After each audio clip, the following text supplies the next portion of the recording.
catching a glimpse of red in amongst the leaves and thorns of a raspberry bush can bring a thrill of delight to those seeking a sweet, juicy treat. That bright color tells us that raspberries are at their ripest and their most flavorful. Most people in Iowa grow summer or fall-bearing red raspberries, but there are also black, purple, blue, and even yellow varieties of this ancient fruit. I'm Charity Nebbe. On this episode of Iowa Ingredient, we'll experience the pleasure of picking our own plump raspberries and sample the flavors too at an ideal berry-growing location in Indianola. And Chef Laremy De Vries from the Fruited Plain in Sioux Center visits our studio kitchen to prepare dishes bursting with fresh raspberry flavor. All that and more coming up next on Iowa Ingredient. Funding for Iowa Ingredient has been provided by Friends, the Iowa Public Television Foundation, a grant from the W.T. and Edna M. Dahl Trust, Alliant Energy, working to help Iowa businesses be more productive with funding for equipment upgrades and process improvements. Chef Lisa Laval of Trellis Cafe and Chef Michael Laval of the Des Moines Embassy Club. For more than 100 years, the Des Moines Embassy Club has provided a place to dine, celebrate, and do business. Located in downtown Des Moines and in West Des Moines, details are at embassyclub.com. Iowa Community Foundations, an initiative of the Iowa Council of Foundations, connecting donors to the causes and communities they care about. For good, for Iowa, forever. Details at iowacommunityfoundations.org.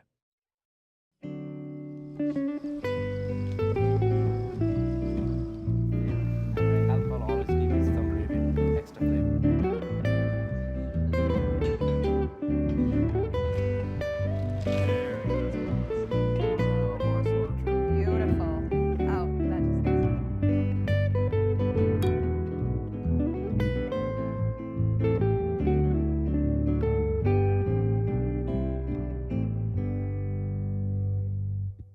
With a rich and ancient history, raspberries have spent centuries gracing the serving plates of royalty and nestled in the baskets of peasants.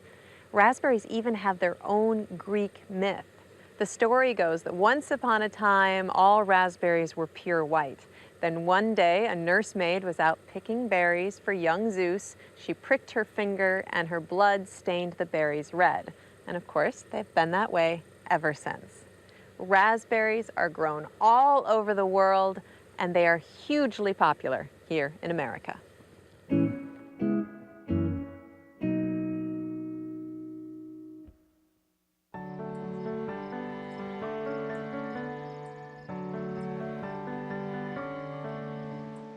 In south central Iowa, there's a sweet spot. A feast for the eyes and the taste buds. Our farm is called Edge of the Woods Raspberry Farm. We grow red raspberries, blackberries, blueberries, and tart cherries. Starting as a personal hobby and a way to stay connected to people and community, Edge of the Woods Farm quickly turned into a pick-your-own venture. With a reputation for fantastic fruit-growing power. Unlike the really fertile soil that Iowa is so well known for, ours is sandy. And this area, in the Somerset area, was strip mined for a number of years early in the century, and I'm thinking maybe the 30s or 40s or maybe even the 20s. And this area was part of that. And the fact that we have that much sand, loam has built up over it, but it's made for very good acid soil, which berries and cane plants like. Maggie, pick this one right here. This one's good. In about mid-June, the earliest red raspberries are ready for picking. Beth has orchestrated her different berry plantings to ripen throughout the warm weather months. We'll have summer bears, we'll have early fall, midsummer. I have about maybe 2 or 3 weeks in August that I may not have red raspberries, but that's when the blackberries are on. So we pretty well have something to offer all summer beginning mid-June to the first hard frost. Upon close examination, a raspberry is complex and looks very fragile.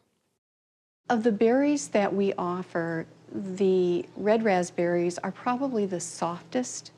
When they're ripe, they have drupelets. Each of those little pieces is a druplet that forms the berry, and that has the juice content. So when they pull a berry off, they leave the center core, and so there's a hollow part inside the berry. They're very, very sweet. And they're so yummy. Look how red they are. In addition to the pleasure of eating a ripe raspberry right off the vine, raspberry pickers have a variety of ways to enjoy this summer treat. They can be used very simply as ice cream. They can be used in baking, vinaigrettes, salad dressings, all kinds of things. Purees. I like to make a raspberry sauce. I also make a blackberry sauce. Pour it over cheesecake, make smoothies. I mean, there's so many applications.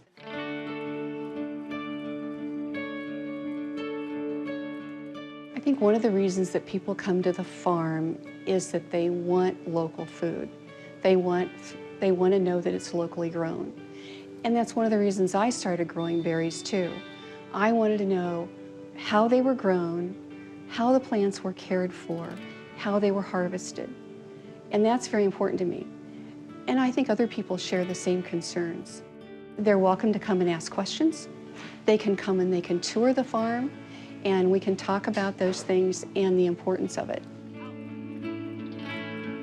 Edge of the Woods Farm provides the community with homegrown sweetness and a way for Beth to share her passion for this delicious fruit.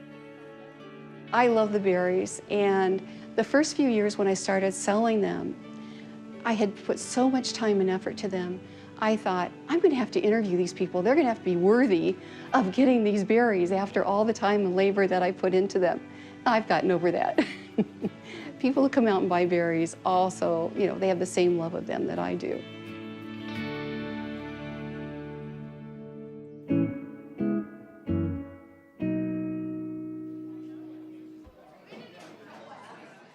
The space a restaurant occupies can be as important in creating a unique atmosphere as the food is to creating a memorable dining experience. On Iowa Ingredient, we've featured several restaurants where the space tells a unique story or even helps to define the mission a chef set out on. In Sioux Center, you can find one of those distinct spaces at a coffee shop. Because I think kind of at the end of the day, I've sort of decided about myself that I'm not as interested in the products that I serve as I am about the space. And I think that's kind of one thing that coffee shops, kind of Irish pubs have that same kind of thing. It's the community that kind of forms around either a cup of coffee or a glass of wine or a beer or whatever that I think is the thing that I'm really trying to cultivate.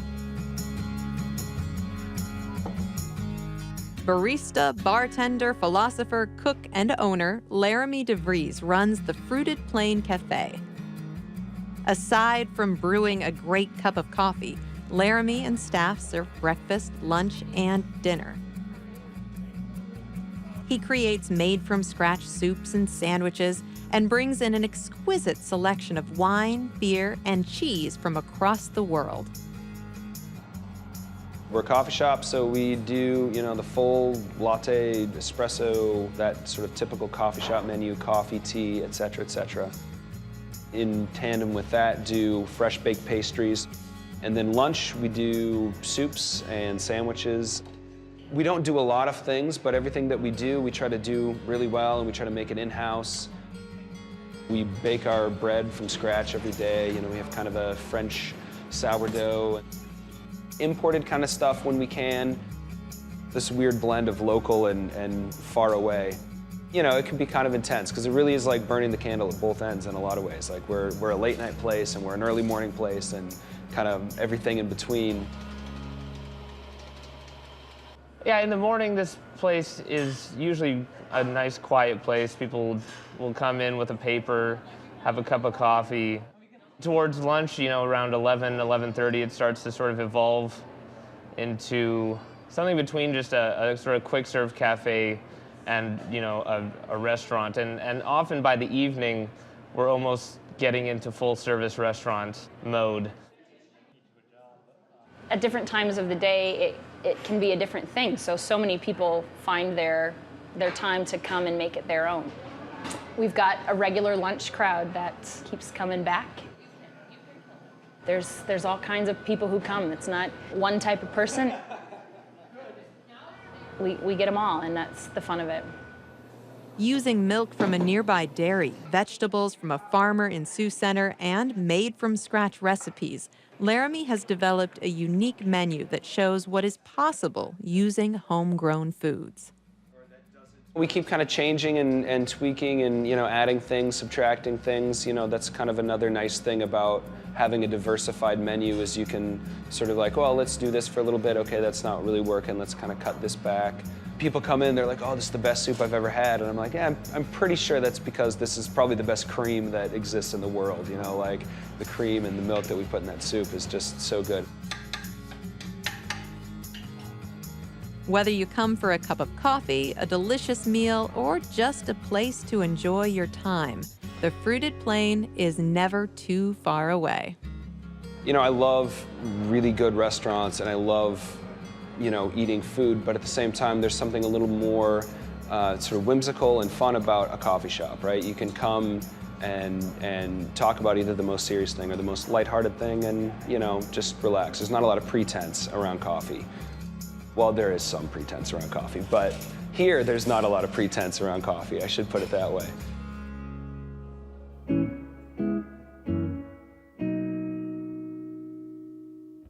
And now we are in the kitchen with Chef Laremy, and we're going to cook with raspberries. That's right. What are we going to make? We're going to make a traditional Dutch dish called pannenkoeken, which, as it sounds, is very similar to a pancake or a crepe. It's a very thin pancake, a little more egg than a typical crepe, so it has a little bit more body. Very popular all over Holland. You know, not so much a breakfast food, more of an evening food. Okay. And very versatile, as we'll try to show tonight. Okay, wonderful. All right, so where do we start? We start, the pannenkoek are very simple to make. You take 4 eggs, and we're gonna whip those up. And then this may be a little bit atypical, but the next thing that you add is the flour. So I just have 1 cup of flour that I'm throwing in here. All right. And I want to get that nice and mixed up kind of almost into a paste.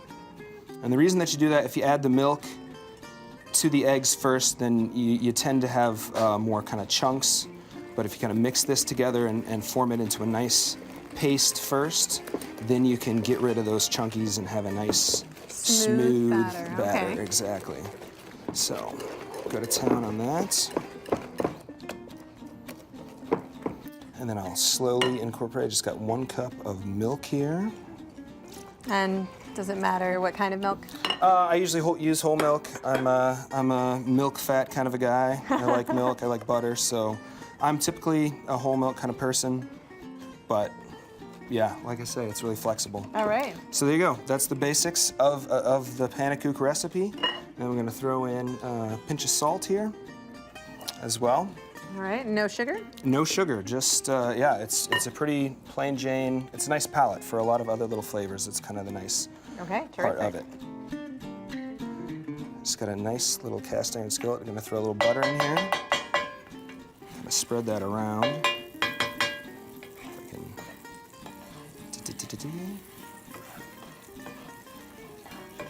All right, so it's got a nice little sizzle, so this should cook nicely. Grab my ladle and just gonna kind of pour this around. Probably grab another scoop in there too. You want to cover the whole pan? Yep, and I'll probably actually just kind of pick it up and give it a little twist. This is nice. I like this pan because it's got that nice little edge around it. So just sort of cover your pan and set it, and we'll just let it cook for a little bit.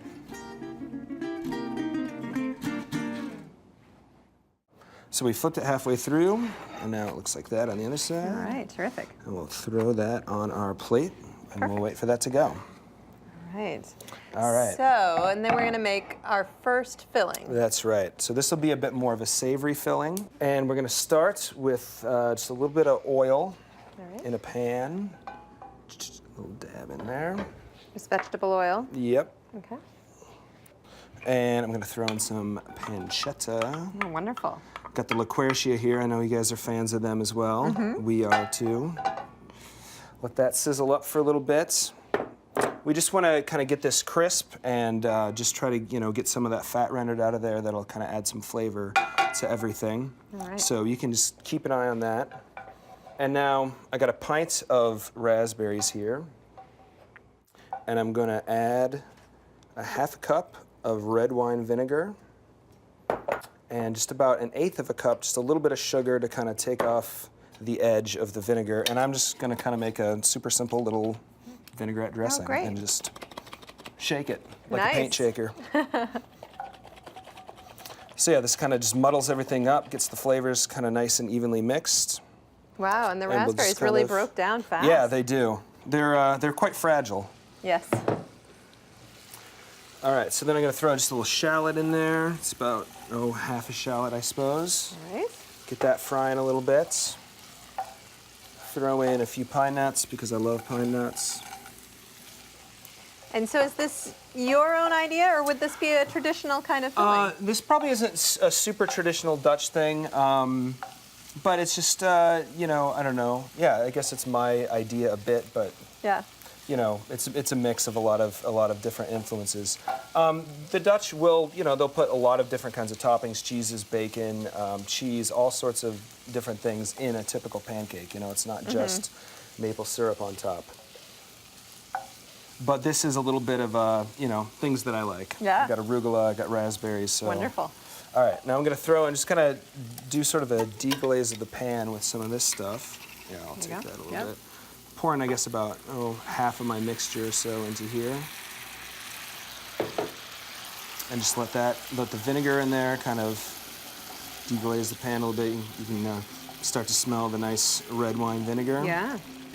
It's so pretty, too. Oh, I know. Raspberries, they look good. Everything beautiful. They smell good, they taste good. All right, and we'll just kind of let that reduce for, maybe a minute or so.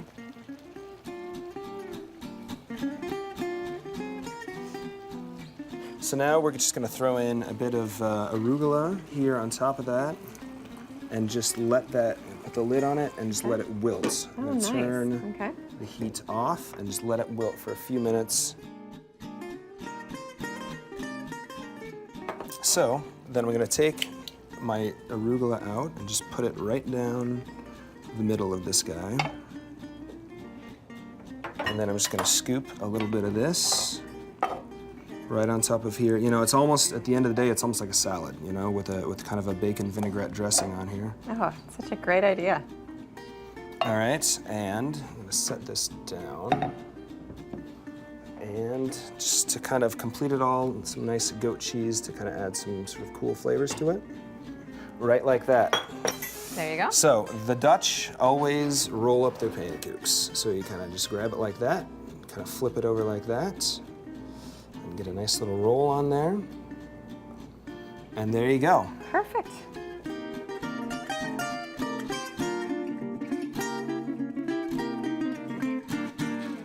All right, we have made the savory. Now we're going to make a sweet yes, canna absolutely. Right? Absolutely. With raspberries. With raspberries, indeed. So we're going to start with a little port sauce, actually. I like port mixed in with raspberries. You can't really taste it that much, but it adds just a little bit of a hint of some depth to the flavors. So there's about a ½ cup of port, and here's about a ½ cup of sugar. And we're just going to mix that. Terrific. And let that just kind of cook a little bit. Bring it to a boil.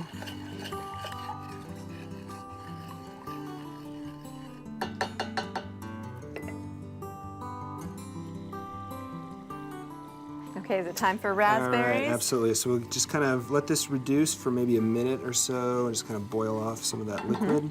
And then we're just going to dump in, I got another pint of raspberries here. Wonderful. Just going to dump that right in there. and just continue to let that cook. And just kind of mash them down as I stir it around. All right, they do reduce so fast. Yeah, you can use this for cheesecake, you can use this just right on ice cream, you know, it's really versatile. And drink it. You can just drink it, absolutely. Just get a spoon and just sip away.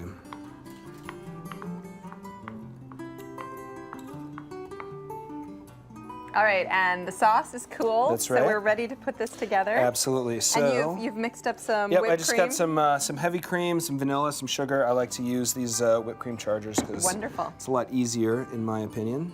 So I'm gonna grab one of these guys, and transfer it onto my plate. All right. I'm just gonna put some whipped cream right down the middle of it here. And put plenty. All right, sounds good. I can, right like that. I'm gonna roll it up again. Whoops. That takes some practice. Center it, it does a bit. Yeah. All right, and now I'm just gonna take some of my raspberry sauce and I'm just gonna ladle it right on top of there. Oh, wonderful. Plenty of that too, eh? Yes. Yes, don't skip. All right. That's great. Well, And I'm there you dying go. to taste this. All right. And you told me that if this is a Dutch food and that I need to use Absolutely. a fork and a knife Absolutely. to eat this, Indeed. it's not really. All Okay. right, so just kind of take it, and because you don't want to smash the whipped cream out. So you Okay, just all kind right. That's a little messy. Sorry. But it's so delicious. It is, huh? Wow. It almost Oh. tastes, you know, the Panacook almost tastes like an ice cream cone in some ways. You know, it's like a You know what? lighter, more flexible. Better All than right, an ice cream sounds cone. good. Wonderful. Thank you. All right, you're welcome.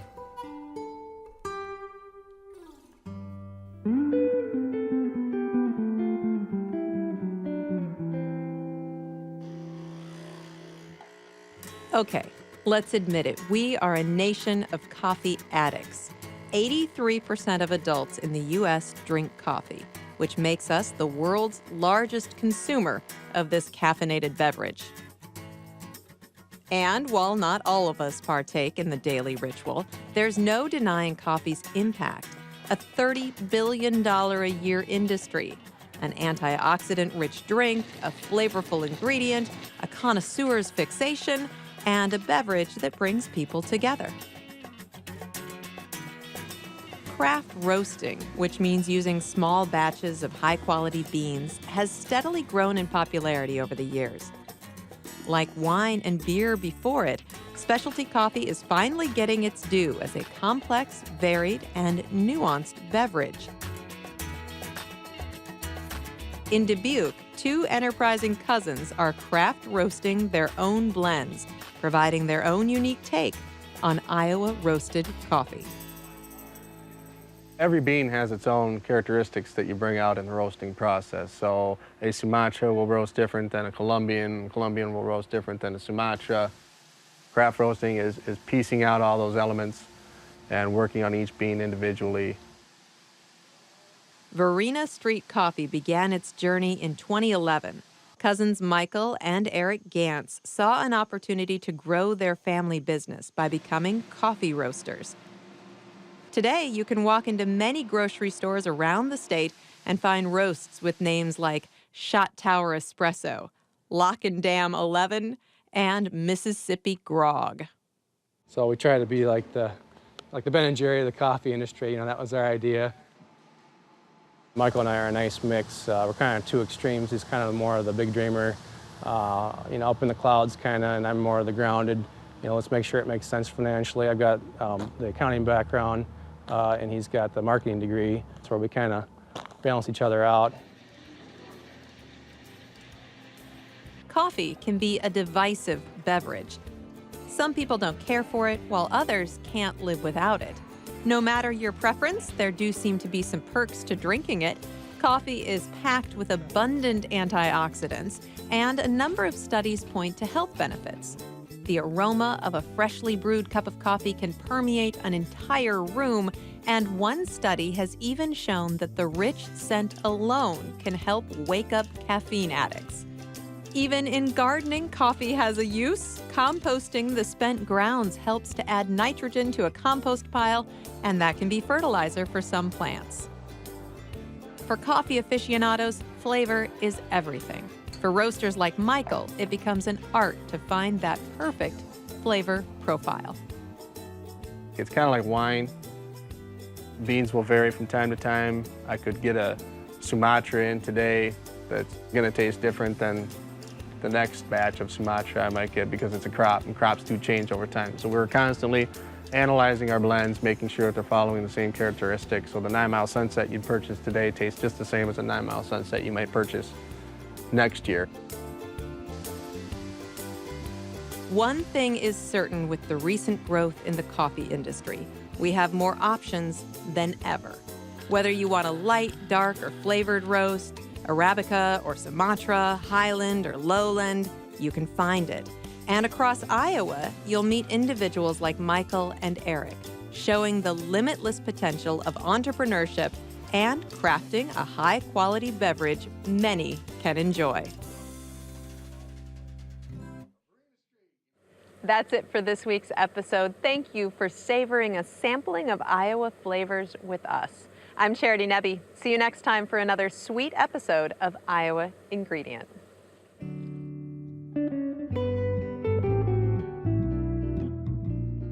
As you can probably guess, the Iowa Ingredient staff is fond of all things that celebrate Iowa food. And in 2014 and early 2015, we visited the amazing restaurants, farms, and other food venues featured on this program.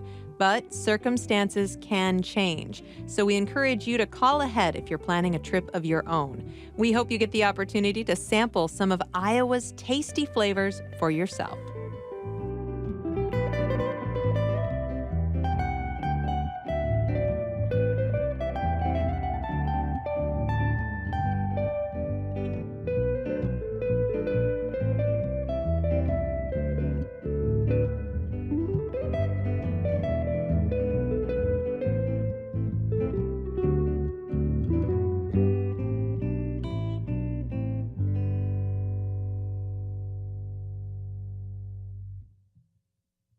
Funding for Iowa Ingredient has been provided by Friends, the Iowa Public Television Foundation. A grant from the W.T. and Edna M. Dahl Trust. Alliant Energy, working to help Iowa businesses be more productive with funding for equipment upgrades and process improvements. Chef Lisa Laval of Trellis Cafe and Chef Michael Laval of the Des Moines Embassy Club. For more than 100 years, the Des Moines Embassy Club has provided a place to dine, celebrate, and do business. Located in downtown Des Moines and in West Des Moines, details are at embassyclub.com. Iowa Community Foundations, an initiative of the Iowa Council of Foundations, connecting donors to the causes and communities they care about. For good, for Iowa, forever. Details at iowacommunityfoundations.org.